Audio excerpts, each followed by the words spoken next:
Welcome to Let's Be Well Together podcast. We're your wellness check-in team. Join us each week or when you can. We enjoy exploring wellness concepts and reminding you to make time for wellness. This is episode 125. It's a new week on the Let's Be Well Together podcast. It's Elise Seifert, and today I'm here with Sheila. Hey, Sheila, what's on your mind today? Well, Elise, I was listening to the podcast and you were talking about your Queen's Castle program. And although it was very interesting, I really liked it. I feel like you missed a lot of the things that happened during that year, and you should really tell our listeners all about the background stuff that happened to get into that castle. I would love to. I mean, there's always more to the story, isn't there? There is so much more. So I'd like to start with the fact that you were looking up all these universities and you really did want to travel. And this one, you really liked, one, because it was a castle. I mean, who doesn't want to go to a castle? But two, it had it in its first year. All the other ones were either third or fourth year. And so you wanted to travel now and you really wanted to get into that program. But you were waitlisted. I was, that's right. And I was pretty upset. I was like, woe is me. Oh my gosh, my life is over. And you're the one who said, well, just email them. Yeah, and I was like, that is so embarrassing. Please, can I come to your school? Well, the thing is that, first of all, I was shocked because I'm like, you have amazing marks. You have all this extracurricular and you play, you sing, you play the piano, you dance. There's so many things that you do. Like, you are the most well-rounded student I know. So I couldn't believe that you were waitlisted. It just didn't make sense. So you emailed them, and then what happened? I did. I thought, okay, what's the worst that's going to happen? They're just going to say no. So I emailed them and I just let them know the kind of person I am. And I had researched kind of the extracurriculars that went on at the castle. And I just told them how I would be an asset to the program. And they called me. Mm-hmm. So the admissions officer called me and said he was really impressed with the email. And he said that my English grade was a little lower. So we kind of discussed what was going on at that time. And I know I was quite busy at that time when we were doing our English finals. So I know I could have done better. So he heard me out and he said, okay, I think that's it. And you're in. Oh, wow. Yeah. Because I know when we first talked to someone, they said, okay, you should email this person and you should accept your second choice. Right. So we did that. We did that. And then you did that. And then that happened. And it was like, wow, okay, great. So now we're in. And of course, we were really busy. You were teaching summer camp and you were working and I was doing summer camp. And there was this mandatory meeting that we had to go to at Queen's. And it was on a set Saturday. And we were like, okay, we're both teaching summer camp all day Friday. So we can't go till Saturday. So we woke up early and we go to this meeting. And whoa, we were so upset that we had to go to this meeting. And first of all, the people that were there, I thought after I had that meeting, I was like, oh my God, I can't believe Elise actually got into this program. Like, all these kids traveled the world, spoke different languages, did all these things. And then the parents too, they were all so educated and I don't know, they were just, all the parents were so involved and knowledgeable about the program and about Queen's, and they had everything organized and they had questions. I felt so out of place. It was because we were split up. You were with the parents and I was with the students. So for the students, it was kind of just getting to know each other and they were presenting about the program itself. But it kind of blew our minds because there were a lot of things we needed to do first. Mm-hmm. And because it was such a whirlwind to even get into the program, we didn't even realize that there were visas that we needed to apply for and courses to register for. Mm-hmm. So even though we didn't want to go to that meeting, I'm really glad we did. Oh my goodness. We just all of a sudden we're like, okay, we've got to do this and we've got to do that. And so we got everything organized. I did think that the plane ride was really interesting because it wasn't mandatory that you took the flight that was included in the whole trip that you could do. But we decided that that was a good thing for you to do because you'd be traveling with all the other students and the transfers would be included. So, yes. And it was a great thing for me to do because I got to meet people on the flight, which made me feel so much better than just going in kind of cold. Exactly. And you were flying Air Canada. And we have some friends who work for Air Canada.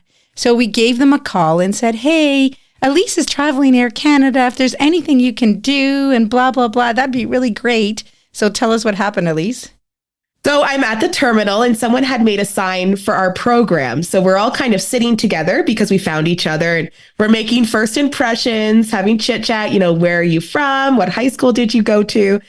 They call my name to come up to the gate. And people are like, oh, is that you? And I was like, yes, that's me. I don't know. And I go up to the gate and they said, you've been upgraded to first class. What? So I come back and everyone asks what that was about. And I said, I got an upgrade and they were so jealous. Oh my gosh, I'm still jealous. I've never flown first class. And I just think that there's other things I could spend my money on, but it is on my bucket list. So was it amazing? It was phenomenal. Just the space was amazing. And I know it was my first flight to Europe, kind of that long trip. So I was a little nervous about how am I going to get rest? And you're meeting these new people. How am I going to make a good impression on them after a 6-hour flight? Mm-hmm. So I'm really grateful for that opportunity and I loved it. It was amazing. Yeah, totally awesome. So now, would you like to tell us a few little stories about things that happened at the castle itself? I'd love to. I mean, we were 18-year-olds, so there are things that happen that can only make sense in an 18-year-old brain.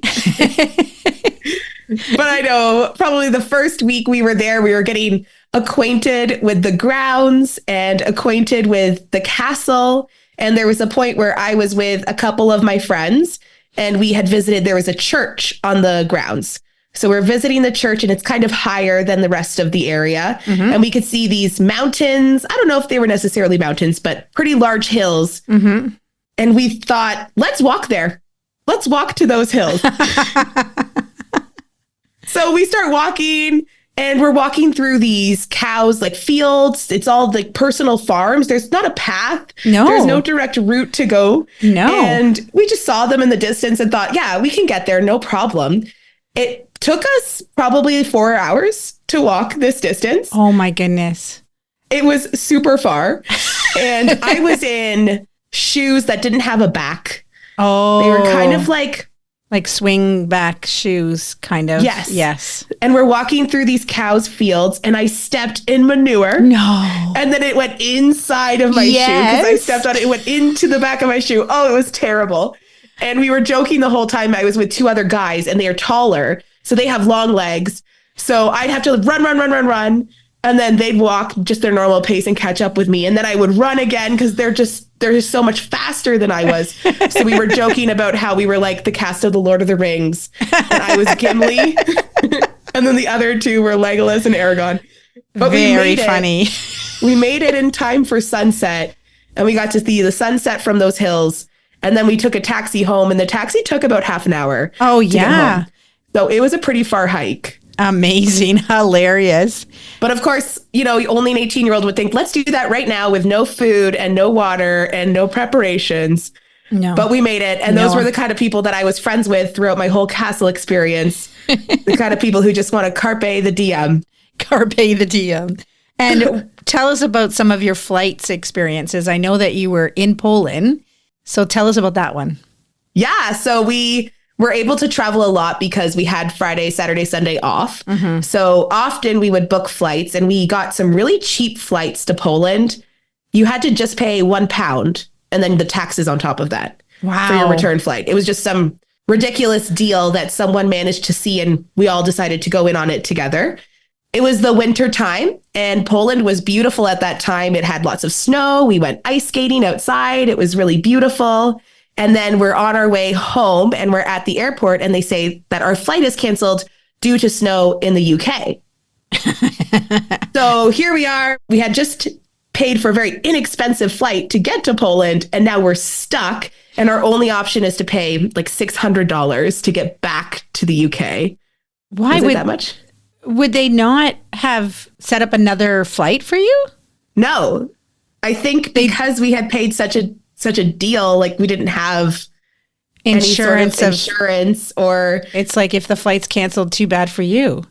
Yeah. And I don't know, maybe it wasn't $600, but it seemed like a lot of money at the time. Maybe it was $300 or something. Okay. Compared to how much we wanted to spend for the flight. So we spend the money, we get onto a later plane. We had to email our professors because I think we were going to be late for our Monday classes. And we arrive at the London airport and it's a dusting of snow. And they've got brooms. They are sweeping. There's no shovels in sight, right? They don't own a shovel. No plows, no shovels. It's just a dusting. And we thought, wow, we just came from Poland. We were knee deep in snow. And they just didn't have the infrastructure to handle it. Oh my goodness. Well, it's great to hear those stories, and it brings it all back. It's been a few years. I don't know how long it's been. 20 years? Not quite 20. I think it was 2008, 2009. 2008, 2009. So 15 years. Yeah. Okay. Well, those are great stories, Elise. It really all brings it back. It's been about 15 years, and it feels like it was just yesterday. And I think the moral of the story for anyone out there is that if you have a dream, that you really want to do something, don't give up. Fight over those obstacles. Try. There's ways to get things done. And I think another important lesson from that whole experience is what I learned from a lot of my friends there, which is to carpe diem. Take advantage of each day and take advantage of each opportunity. Guests are giving their time, expanding our minds. Today's interview is in the category of mental wellness. Many of us bury feelings such as anger. We hide them from ourselves and others. Bronwyn Schweigerdt suggests a different approach. She's joining us for 2 interviews, and today she'll tell us how personal experiences led her to become a therapist and about the approach she encourages. So welcome, Bronwyn. Thank you, John. Bronwyn Schweigerdt is an evocative psychotherapist with a master's degree in counseling and nutrition. She helps people reconnect to their anger and heal relationships with themselves. Her goal is to elicit feelings people are ashamed to have.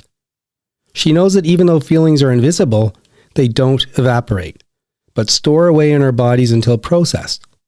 According to Bronwyn, these feelings haunt us and cause mental illness until we express them into words with someone who can hear and validate them. She hosts a podcast called Angry at the Right Things, sharing information as a marriage and family therapist. So Bronwyn, when we were chatting to schedule the interviews, you mentioned that your life experiences led you to a path as a therapist. So maybe you can tell us a little bit about that. Yeah, so I did not go looking to become a therapist. I was very happy in my original career. I had a bachelor's and a master's degree in nutrition, and that was, my passion. But, life kind of hits you sideways at times. And I fell into a very, very severe depressive episode where I was barely functioning. And so I went looking for a therapist, trying multiple different therapists. And this is back in the day where you come into their office, which is less common these days. And I remember just multiple times thinking to myself, I am barely functioning right now, but I'm still pretty sure I would make a better therapist than this person is to me. And so I honestly never found really a good therapist in my journey. And I tried, probably about 5 over those next 10 years when I went in and out of multiple depressive episodes. So that first depressive episode, though, that was the most severe and the most, just surprising part of my journey of healing from that was going to get another master's degree in counseling and becoming a licensed therapist. So, and, now I kind of get why, I have a lot of clients who tell me very similar stories where, unfortunately, a lot of them are kind of thinking, well, this must be as good as it gets with my therapist. I somehow just intuitively knew, no, it needs to be much better. But I hear a lot of their stories where they are really failed by their therapist for many, many different reasons. And that's actually one of the reasons I'm doing this podcast is I want to get these principles out to other therapists, because I didn't know what I was doing when I started, but also just the population at large, if they want to either bypass therapy or, really get grounded in some basic principles that work to look for the right therapist so they know what they're looking for, just to be savvy. I've heard that from a few people that it's really important. So when they were going through their experiences, a lot of us just think, oh, you meet a therapist and they're going to be the therapist. And many of them said that there just wasn't the right fit. Maybe it's one, maybe it's two. And some of them did find a right fit eventually, but it sounds like you didn't. And I guess one of the things that I wonder is, if you didn't find a therapist, how did you get through that episode? Yeah, so I went back to grad school and that was part of it. You know, I love learning and that really helped to have something to do, because what contributed to the depression in part was we had just relocated to another city and I had no job there. I had no friends there. I knew no one. My husband went off to work every day. My daughter just started kindergarten. So I had nothing to do. So me going to grad school was like, yay, there's other people and I get to know these people. So having like a community and also just kind of having a purpose in my life. I had to start my career over. But so that was very healing for me. But, you know, graduate school, what you get trained on in counseling or psychology are a lot of different therapeutic theories and modalities, and you kind of choose which ones you want to, you know, adhere to, and they don't all work and they're not all the same. In fact, I like to say there's really only one truth. I think different ones have different facets that are true, but I don't believe we're made really altogether that differently, that we are all designed to just have that relationship with ourselves, and attachment theory is really coming on the scene these days. Unfortunately, a lot of therapists don't work with attachment theory or emotions or know how to work with emotions. Most therapists get scared of your big, scary emotions and they will try to shut you down. So just, yeah, there's a lot of, you're not really trained that well. You're kind of given some basic principles, you kind of choose, and then you learn really as you go as a therapist. So your clients are kind of your guinea pigs, but you're not necessarily learning, because a lot of them don't really learn what works and what doesn't, unfortunately. And I would also say not everyone is a learner. Not everyone is open. You have to have a posture of humility to be a learner. You have to be okay with like disequilibrium to be a learner. It's a posture of your heart, really. And not everyone who goes into therapy, you know, a lot of people just want to tell people what to do, or they want to fix people, and they don't have a lot of patience for getting into the mess and wading into the mess with them, which is necessary before we decide to bring order to the mess. First, we need to jump in and not be afraid of it. I'm going to come back to that. Just a quick question. You mentioned something about attachment. What do you mean by that? Yeah, so that's one of the theories, attachment theory, and I believe it started in the 60s with John Bowlby.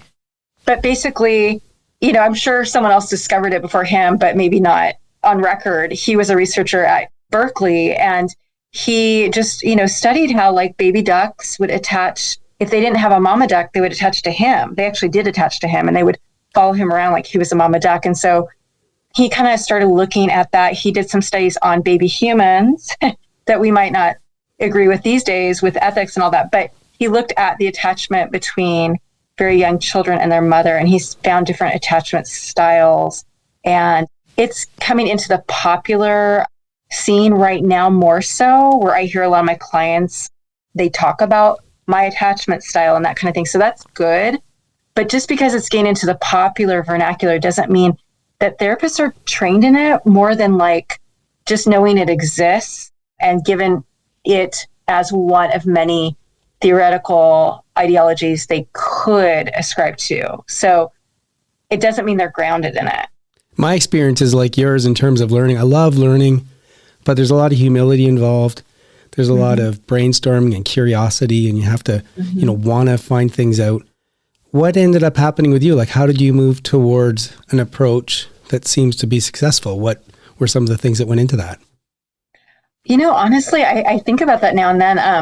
I think I just kind of, my brain kind of unconsciously started piecing little snippets of things I had heard, not necessarily from teachers or professors, but just sometimes from those, and then other people here and there, and then, you know, a few friends or therapists, and just kind of pieced all these things together that really brought it into a cohesive theory for me. And then what helped me, you know, so I did go to some non-trained counselors who weren't good at a lot of things, but the one thing they were good at is they believed me from the get-go, and they validated me. And I was like, you're not even licensed. You're not even like, haven't gone through all the hoops to become a therapist, and you believe me and you're validating me. And this feels amazing. So like, that was one example. So kind of all these different experiences, plus my own experiences in retrospect, looking back at my major depressive episodes, you know, my big thing is anger, and how suppressed or disassociated anger is what makes us sick, both mentally and physically. And looking back at my own major depressive episodes, I see now those were all my own dissociated anger at those times. So kind of just reflecting on my own experience too.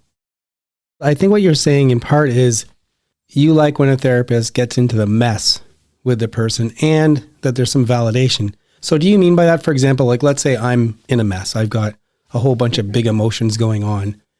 And if I come to you, instead of you saying, hey, let's get past those and set them aside, you're saying, what's going on with you? If I were in your shoes, I'd feel that way, or I hear where you're coming from. What do you mean by validation? Right. So what's shareable is bearable. So our feelings are not tolerable in isolation. That's when they hurt us. And that's where they stagnate inside of us, in our bodies, and make us sick. But when we come and we share them with a friend or a therapist or someone who's like, yeah, I don't blame you, John, for being really angry that that person said that, you know, then now I'm getting angry with you and for you. And you're sharing that, you know, energy, if you will, from that anger with me, and it's shared. And now it's like dissipating out of your body into the ether, and voila, it's, you know, it's gone. It's so counterintuitive.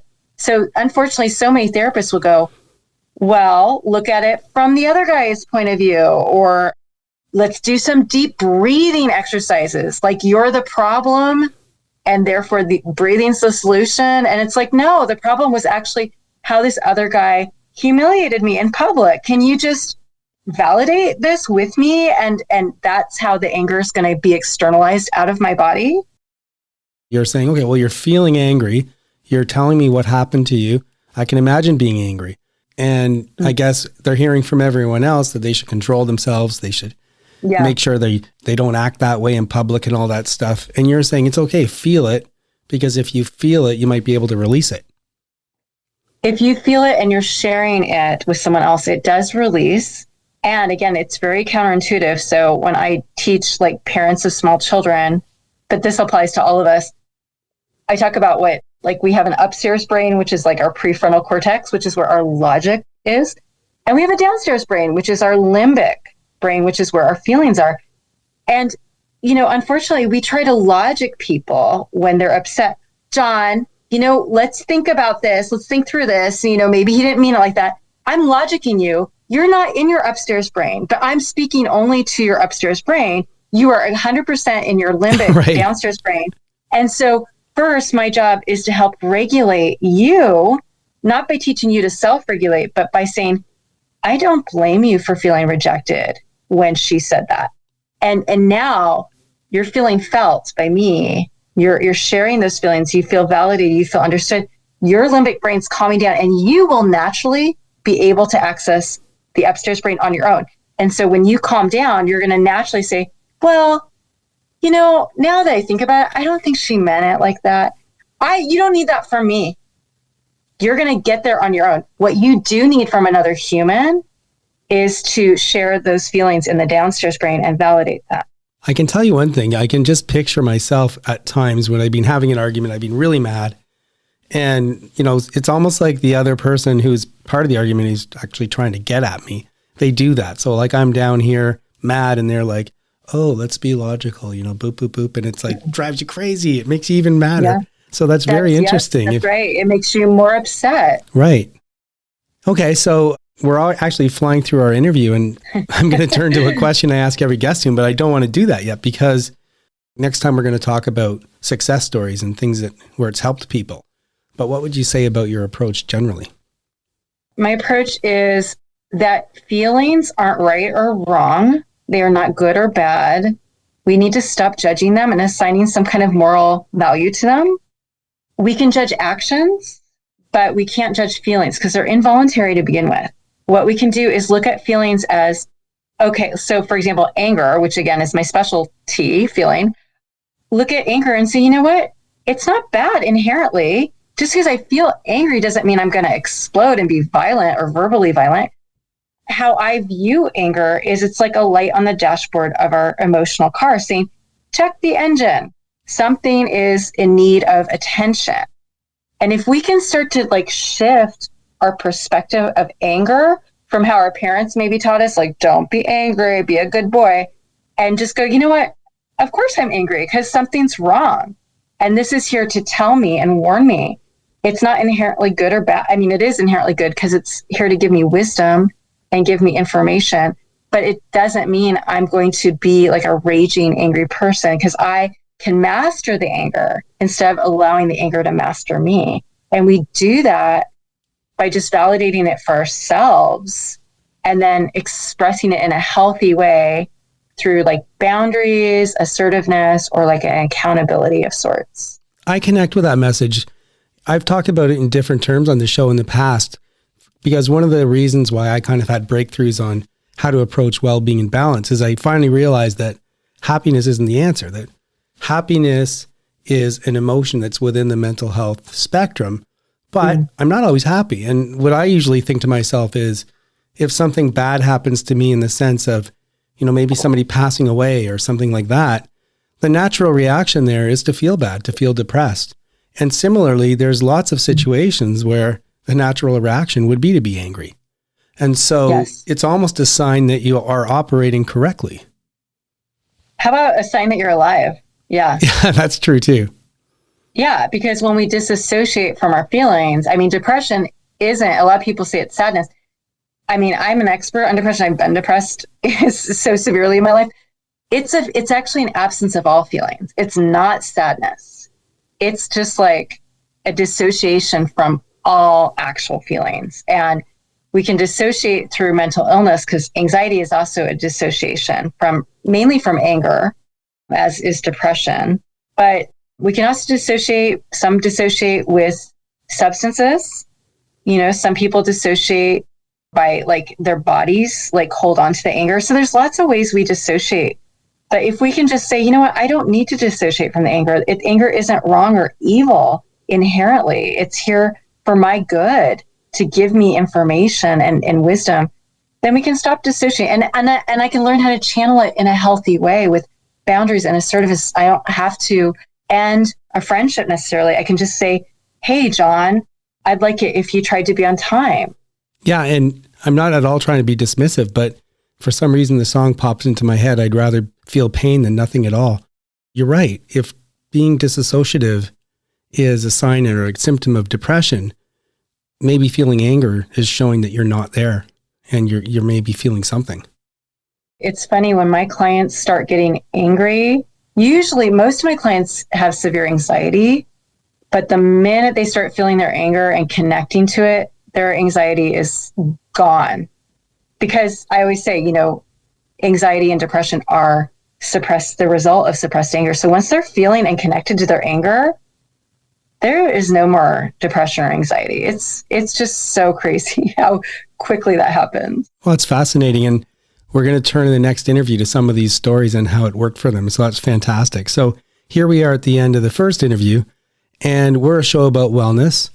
And we ask every guest the same question in a context where we all have areas that are important, but there's not enough time in the day really to keep them all going at any given time. So we do a mini wellness check-in. So Bronwyn, are you currently neglecting an area of wellness in your life? And if so, can you think of even one thing you could do to foster wellness in that area? No, I don't really. I'm looking upside down at the physical. I like how that one's upside down. No, I don't really think I am, but I think, well, we can get into this in our next interview, but I think, you know, all of those are part of being alive. And I think as we come to life or return to life, they come out naturally and we don't have to like remind ourselves, oh, I need spirituality, I need physical wellness. You know, they just kind of come naturally. Well, that's amazing. it doesn't come that naturally to me. Like, I do try and keep on top of things, but what I find is that I'm feeling off at times. And it's when I'm feeling off, that's when I think about this and say, hey, what's going on? Am I missing something? So for me, it's more of a check-in when I'm feeling off, but it's fantastic to hear that things are firing on the cylinders for you right now. So thanks a lot. I appreciate this first one, and we'll be back soon asking you about some success stories. Sounds good. And I'm definitely going to be sure to put the podcast link. So your podcast is called Angry at the Right Things, and I'll make sure I put that link in the show notes. That'd be great.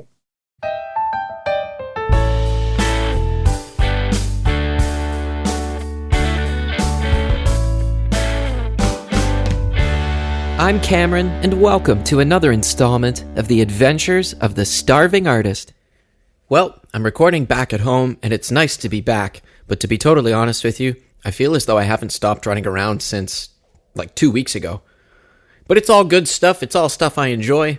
After spending a few weeks with some cats, which is always a plus, we're back at it, back into the regularly scheduled programming here. But this past weekend, I didn't get a chance to take any downtime. Not a complaint, that's just how it went. And the reason is, up here in Ottawa, it's the Ottawa Children's Festival. And with Rockstar Music, the company that I teach with, we sponsored the event, setting up a tent and a booth where we do our typical shtick. We bring along a button press so the kids can make their own art, press it into a button that they can put on their backpack or their jacket. And we had the added bonus of Mother's Day coinciding with the Ottawa Children's Fest. So lots of children out with their moms and making pins, music-themed pins and Mother's Day-themed pins and all kinds of stuff. Of course, we do some music stuff too, because we're a music school. So we were raffling off a guitar and a bundle of lessons, a ukulele and a bundle of lessons, and a bundle of lessons. So that's pretty sweet. The draw for that's coming up this week, and then I'll be running around to the various prize winners, dropping off their goodies. And with any luck, we'll have some new students and some up-and-coming rock stars here in Ottawa. Pretty exciting stuff. Part of my role at Rockstar, outside of being a teacher, is being the Ottawa area director. And what that means is I'm bringing on other teachers and helping to set up that side of things, partnering with community centers and local schools and stuff. But in addition, I get to host and plan and run the team building events. And this year, we wanted to go kayaking on Dow's Lake, but we got thunder and lightninged out. So instead, a sort of game time decision, we hopped in a few cars, drove over to Quebec, and went to a place called Top Karting, where, you may guess, we did some go-karting. Now, being a bunch of musicians, some of them are automotive enthusiasts, myself included, but the vast majority were not. So I was surprised that they wanted to do it. It wasn't even my idea, to be honest. But we had a great time. The carts moved, man. We're talking maybe 50 kilometers an hour. So they were seriously moving. And there were a couple bumps between some of the vehicles in the turns. And so I've got a pretty awesome, colorful bruise on my right side. But it was worth it. Good laughs, good team building, and I got second place. So I'll take that. Anyway, that's the quick adventurous update from the past week. Ottawa Children's Festival, thunderbolts and lightning, very, very frightening, and some ripping fast go-karts, and some battle wounds to show. I hope you have a great week, and hopefully the sun will come back out soon. For now, that's all I've got. I'm Cameron. This is The Starving Artist. Until next time.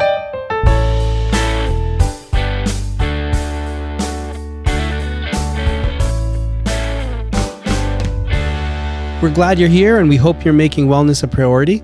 Hope you're getting something out of the podcast. And especially for people who are new, you might not know that the podcast was inspired by my book, Accidentally Well by John Webster. It's available on Amazon, Indigo, Barnes & Noble, pretty much anywhere where you can buy books online. And this is my pitch for you to buy a copy and have a read. I think it'll enhance the experience of the podcast, and it will also help us defray some costs because it's really expensive putting out a podcast. So grab a copy if you can, and in the meantime, enjoy the rest of the show. Move that body like we're meant to do. Today, I'd like to talk about getting back into routine, getting back into your routine workout. John and I have been away. We went to Prague. And then a few weeks earlier than that, I went to Portugal. So in between those two, I was doing a lot of work at work, but I was also trying to get all the gardens and getting everything organized so that I could go from one trip to the other. So I was really off my routine workout. And this week I got back into it. So I am so happy. So what you're talking about is you're going to the gym and that kind of stuff. So you're busy, you were working a lot, but you weren't doing your kind of physical workouts. Exactly. I didn't have time to get to the gym. We did a lot of exercise when we were in Prague. Yeah. I told you, I think I walked half a marathon a day because I felt like I walked a lot, but obviously I didn't. Well, the reason I don't think you did is because one day I did a 12K run and then we did all our walking and, you know, the watch isn't accurate, but it says you took so many steps and it said that I had just done, that day I'd done a half marathon, just over.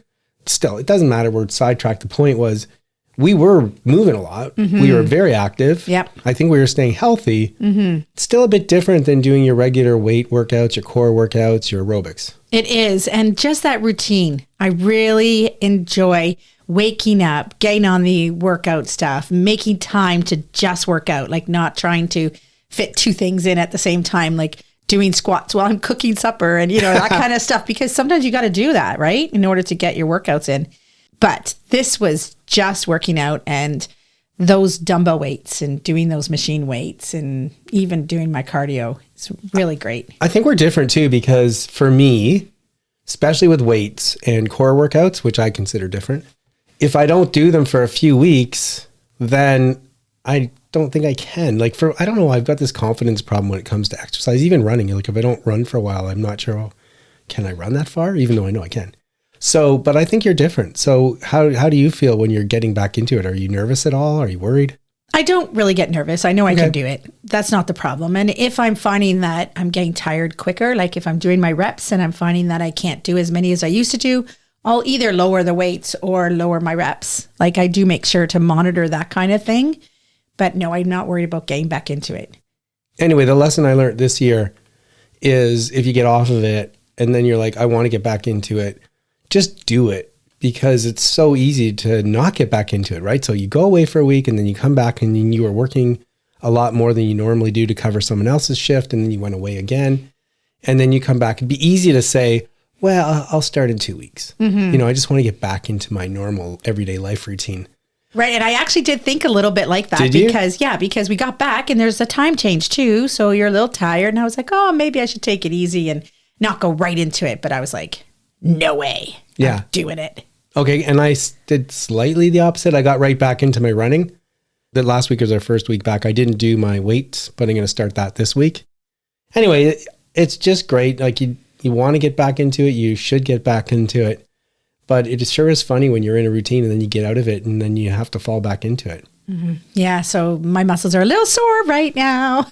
That's true too. Right? There's a lot of muscles that you use when you're doing those dumbbell lifts and whatever machine you're using that you don't use all the time. And so I'm like, oh, I really felt it in my arms my first day and then my legs the next day. And oh gosh. So I can get away with a little more teasing because you won't be able to get to me as fast. Exactly. I'll be able to get away with it. There's a thought. Popped up while running. I'm really into audiobooks these days, as everyone knows. I like to listen to them when I'm walking to work. I like to listen to them on the bus on the way home. I like to listen to them when I'm running too, especially if I'm doing kind of long, easy runs. I usually turn on music if I'm doing interval training or pushing a bit. However, some books are better than others. I was reading Moby Dick, right? And it was good. There was lots of interesting parts, but sometimes it would drag on a bit, which didn't make the run feel very good. So I was listening to it and I was just about to turn from it to music. I heard something and it was a real kind of eye-opener. It made me think of another thought. The basic story in Moby Dick is that it's a whaling boat back in the day when people used to do a lot more whaling. There was a captain named Ahab, and on a prior journey, they're usually out for a long time when they go out for a journey. There was this white whale, Moby Dick, who took the bottom part of his leg, so he had a wooden leg. And he was hell-bent on getting Moby Dick. He didn't tell the boat owners that. He didn't tell the crew that until they departed. But once they departed, he basically convinced the crew that they were going to go around the world trying to find Moby Dick and get Moby Dick. And by the way, Moby Dick had this reputation throughout the whole fleet of all these whalers as being incredibly dangerous, and you shouldn't go up against him.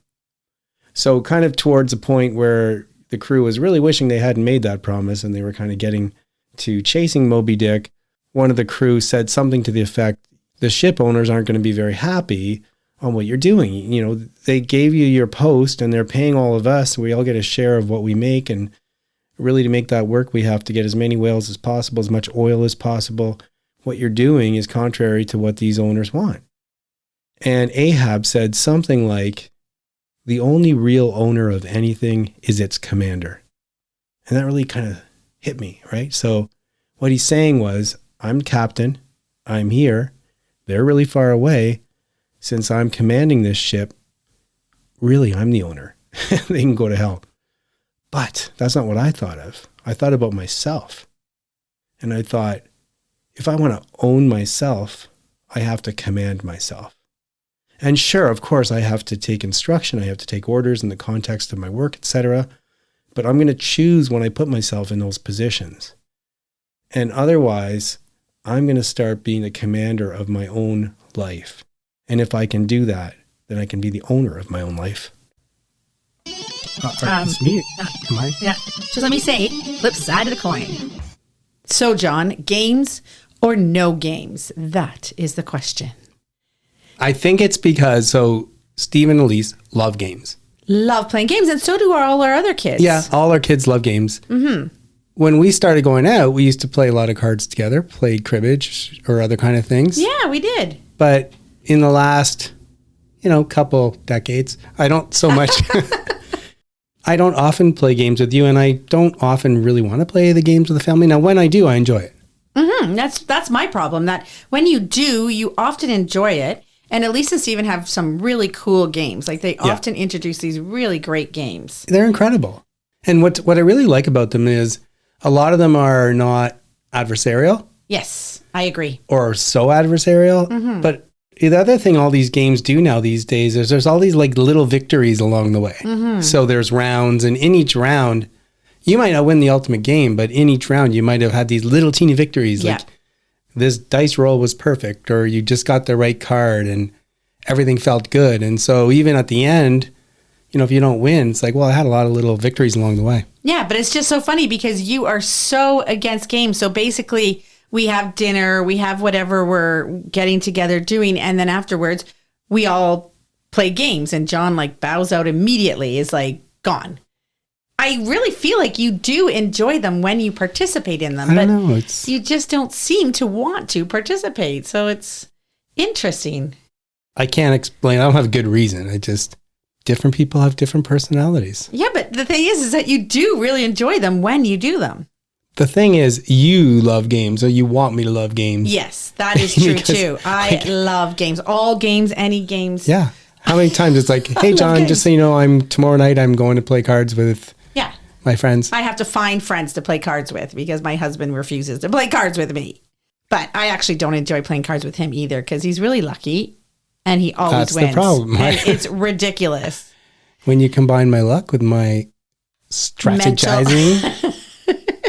So I can't win because if I win, you're upset. Yeah. And if I lose, I'm upset. And also, I'm one of those people that hates losing more than I like winning. Yeah, that is very true. But you're also, you're very competitive, and I'm very competitive. So I don't mind losing sometimes. Like that's part of playing games, right? You're not going to win them all. But I hate losing all the time. Right. And I do feel like when I play backgammon with you or cribbage, which are the games that we'll often play together, I end up losing all the time. It must just be bad luck. I mean, I don't know how else to explain it. Backgammon is a lot of luck. It is. Right? But there is a lot of strategy too. So. Yeah. Sometimes I'm playing too, and I'm like, okay, good. Sheila's going to win this one. I get double fives, double fours. Oh, I know. Oh, man. See? Oh, no, I know. I'm lucky. Frustrating. Yeah. So what about you? Games or no games? Oh, not even a question. I will play games. I wish I was a professional gamer. I love it so much. But you're not talking like gamer, like video games. You're talking board games, card games.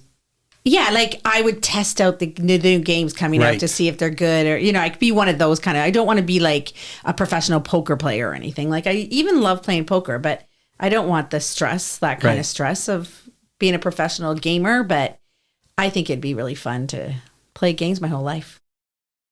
Please remember that we're not providing advice.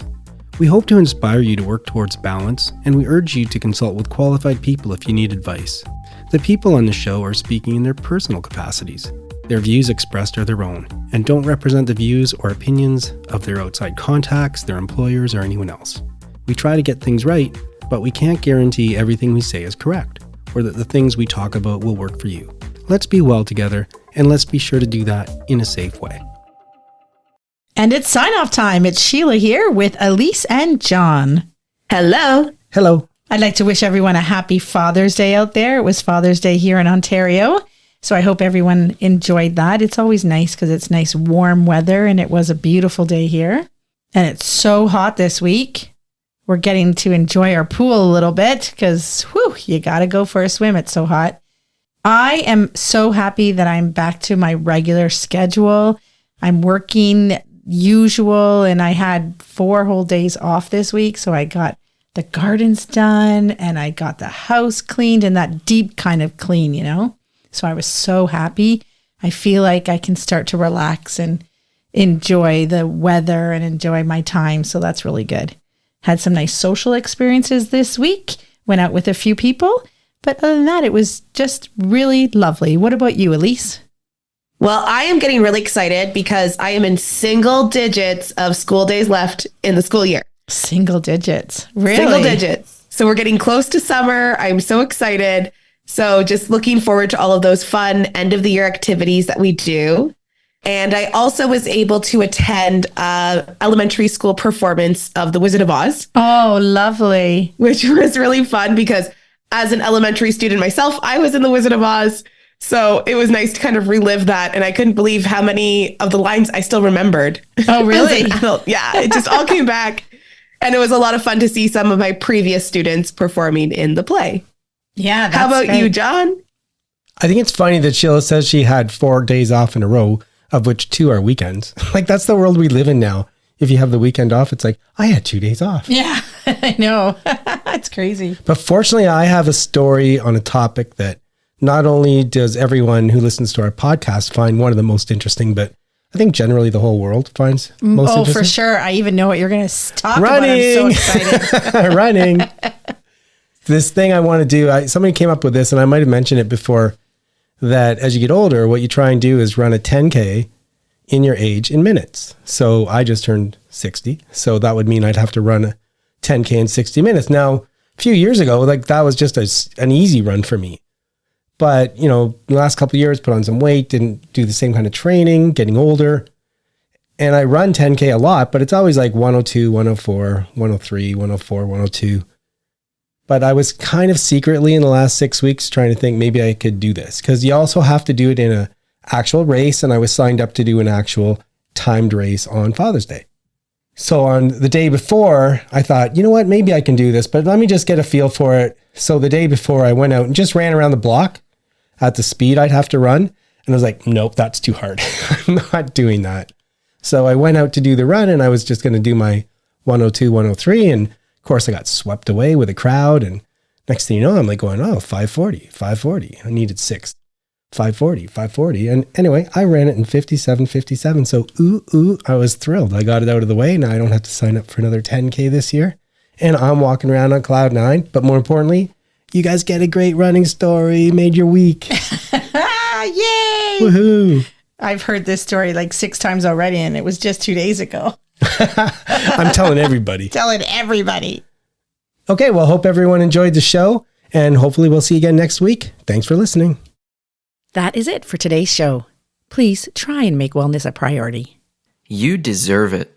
If you feel the need to talk to someone or ask for help, please do that. Accept yourself for the person you are.